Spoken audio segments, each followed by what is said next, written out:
Okay, let's talk about that idea. You know the one. The one that pops in your head in the shower or keeps you up at night. You can see it so clearly, right? But how in the world do you get it out of your head and into reality? Well, that's exactly what we're gonna get into. You get that flash of inspiration, a new app, a smarter product, just a better way of doing something. It's an amazing feeling. But then, that question hits you like a ton of bricks. Okay, now what? And that simple question is what stops so many of us dead in our tracks. See, this is where the journey usually ends, because in your head, the idea is perfect, it's brilliant, but the second you try to explain it to someone, it just falls apart. The words don't come out right, it sounds confusing, and that initial spark just fizzles out. And that's how some of the best ideas in the world just vanish. But what if I told you there's a way to skip all that frustration? What if there was a kind of bridge you could build? A bridge that goes directly from that little spark in your mind to something real, something other people can finally see, touch, and really, truly understand. Well, that bridge has a name. It's called prototyping. And it's this incredibly powerful, hands-on process that turns your abstract thoughts into something concrete.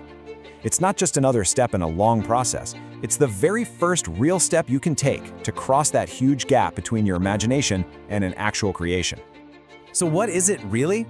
At its core, prototyping is just a way to shape your ideas so you can experience and interact with them.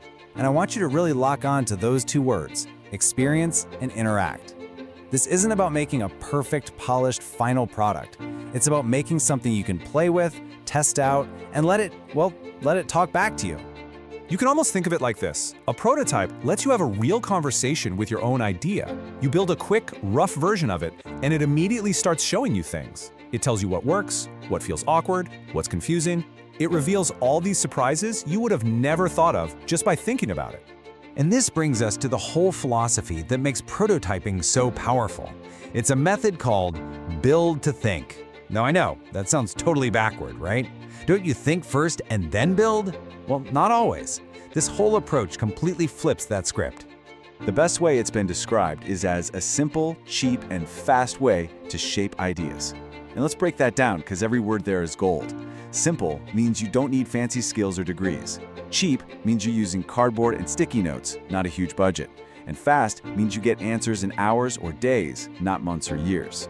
So, the value you get from this build to think thing really comes down to three huge wins. 1, you finally give your idea a real shape in the physical world. 2, you, and more importantly, other people can actually experience it. And 3, which is the most important part, that experience lets you get honest to goodness feedback. You are literally learning by making. So here's the bottom line. Prototyping gets you out of your head and into your hands. It stops the endless cycle of just talking about an idea and gives you something tangible, something real that you can actually test and improve. Okay, so you get the why. You understand the power of building to think. Now you're probably asking, great, but how do I actually do it, like right now? Perfect, let's get practical. Let's open up the toolkit. We're gonna look at 3 key tools that pretty much anyone can use for any kind of idea. We've got physical prototypes, wireframes, and storyboards. Each one is a little different and perfect for certain types of problems. So let's do a quick flyby of each one. First up, the physical stuff. If your idea is a thing, like a new phone case or a better kitchen gadget, then you gotta build it. I'm talking cardboard, duct tape, Legos, clay, whatever you can get your hands on. The whole point is to hold your idea, to feel its size and shape, and to see how other people use it when you're not there to explain it. Okay, but what if your idea is digital, like a website or an app? That's where wireframes come in. Think of a wireframe as the blueprint for your digital house. It's just simple boxes and lines on a piece of paper or a screen. You're not worried about colors or cool fonts yet. You're just figuring out the basic layout. Where does the buy button go? Where does the menu live? It's all about the structure, the skeleton of your idea. And last but not least, we have storyboards. These are fantastic for mapping out a service or an experience.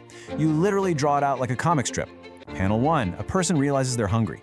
Panel 2, they open your new food delivery app. Panel 3, they're happily eating.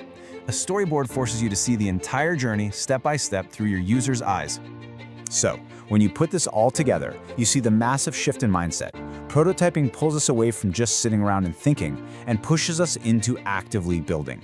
It takes all that abstract, fuzzy stuff that's floating around in your head and makes it totally concrete and real. It's the engine that turns what if into here, try this. Which of course leaves us with one last really important question. You've got the mindset now. You have the tools. So, what idea are you going to bring to life first? What's that thing you've been putting off, waiting for the perfect time? That time is now. Go build it. Go bring it to life.